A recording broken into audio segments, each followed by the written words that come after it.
আপনি দূর থেকে দেখতে যতটা না সুন্দর, তার চেয়ে বেশি সুন্দর আচ্ছা, আপনি দূর থেকে দেখতে যতটা অভদ্র, কাছ থেকে তার না। কথা বলি। এই টিপ পরেন, টিপ শাড়ি, পরি তো। লাল টিপ, লাল শাড়ি, সাথে লাল চুড়ি, আপনাকে মানাবে।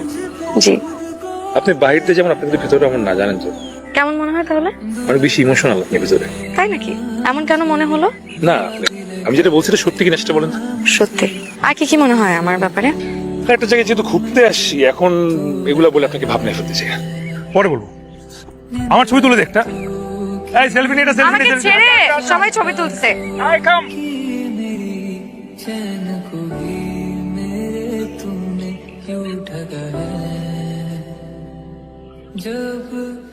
নিজের ব্যাপারে শুনতে আসছেন? কিভাবে বুঝলেন? প্লিজ বসেন। আপনার চোখ দেখে বুঝে গেছি। আচ্ছা বলেন, আর কি কি মনে হয় আমাকে দেখলে? আপনার কনফিউজড সবকিছু নিয়ে, এমনকি নিজের ব্যাপারে মাঝে মাঝে সিদ্ধান্ত নিতেও। এটা অবশ্য সত্যি, অনেক ভেবে চিন্তা করেও ভুল ডিসিশনই নেই। তাই না? যদি একটা রাইট ডিসিশন আপনার লাইফ কিন্তু চেঞ্জ করে দিতে পারে। তারপর আরো বলুন। আপনি মিশতে অনেক পছন্দ করেন, কথা বলতে, জানতে, শুধু এটার জন্য আপনি অনেক কথা শুনতে হয়েছে। হেই, সত্যি করে বলেন তো, আপনি কি আমাকে আগে থেকে চিনেন? এই জন্য কিন্তু আমি বলতে চাইনি, আরো শুনতে চাই। আপনার হাসিটা অনেক বেশি সুন্দর এবং আপনি হাসতে পছন্দ করেন। আপনি হাসতে হাসতে চেয়ার থেকে পড়ে গেছেন।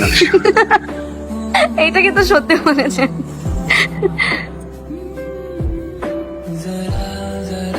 উঠতে হবে এখন।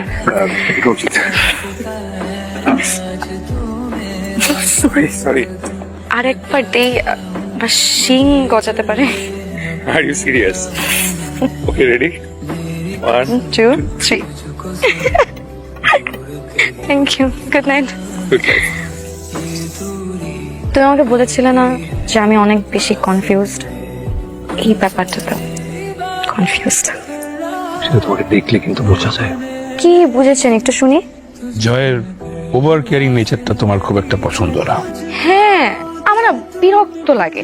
মানে ও সবসময় এমন একটা অ্যাটিটিউড করবে যে ও আমার হাজব্যান্ড আর আমি ছোট একটা বাচ্চা। মানে আমি কিছুই বুঝি না, কিছুই একা করতে পারি না। মানে বিরক্ত। তাহলে কি করবে? কি আর করব, ওকে আসলে কোনো কিছু বলে লাভ হবে না। ও এমনই, আর অনেক বেশি ওভার পজিটিভ। প্রথম প্রথম তো আমি রাগও করতাম, এখন আর কিছু বলি না। 2 মাসের উপর হয়ে গেছে তো অ্যাডজাস্ট করে নিচ্ছি। আর কিছু করার নেই। জানো, তুমি আমাকে সেদিন বলেছিলে না, তারপর আমার মনে হলো কি যে আমি আসলে না নিজের লাইফে ডিসিশন নিতে পারি না, কারণ আমি কখনো এমন কাউকে লাইফ পার্টনার হিসেবে চাইনি।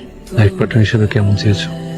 এমন কাউকে যে আমার খুব ভালো বন্ধু হবে, যাকে আমি আমার মনের কথা সব খুলে বলতে পারবো। আমি যদি কোনো একটা ভুল করি, সে আমাকে এসে বুঝাবে। আমি যদি রাগ করি, আমার রাগ ভাঙাবে। জাস্ট বেসিকলি আমার উপর কোনো কিছু প্রেশারাইজ করবে না। আমার লাইফের বেস্ট ডিসিশন গুলোতে আমাকে অনেক ইন্সপায়ার করবে। এমন কাউকে চাই। পেয়েছো এমন কাউকে? তোমার ওয়াইফ না অনেক লাকি হবে। এটা কেন বললে? এই যে তুমি ইজিলি সবার সাথে মিশে যেতে পারো, হাসি খুশি বিন্দাস। সব থেকে বড় বিষয় কি জানো, তুমি মানুষের বাহিরটা না, ভেতরটাও বোঝার অনেক ট্রাই করো। আচ্ছা, আমাকে তোমার কেমন লাগে?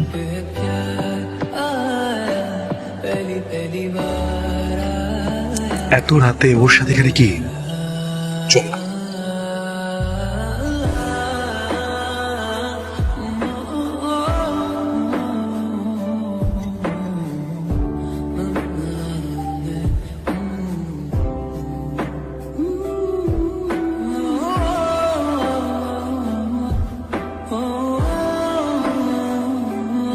এই, কি সমস্যা? কি কেন জানিস ও আমার কি হয়?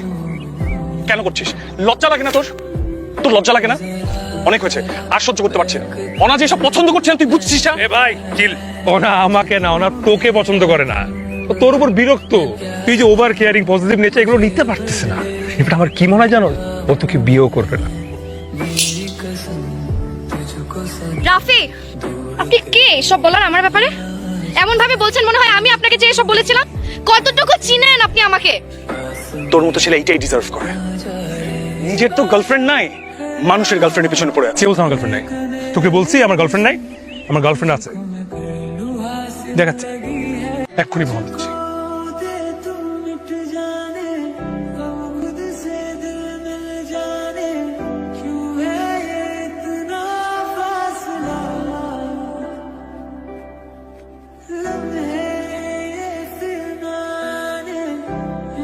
Everyone, this is my girlfriend Nila.